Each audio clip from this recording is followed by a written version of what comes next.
Question number 2. Find the derivative of x square with respect to x cube. Find the derivative of x square with respect to x cube. Solution. Let u is equal to x square, v is equal to x cube.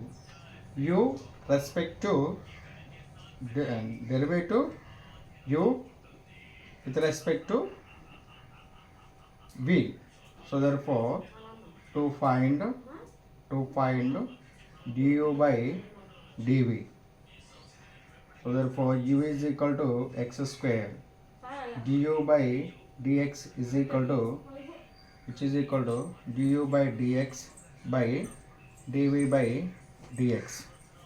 U is equal to x square, du by dx is equal to 2x, v is equal to x cube, dv by dx is equal to 3x square.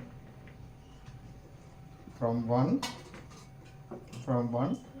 du by dv is equal to du by dx by dv by dx, which is equal to du 2x by 3x square, x square cut 3 by x. So du by dv is equal to 2 by 3x.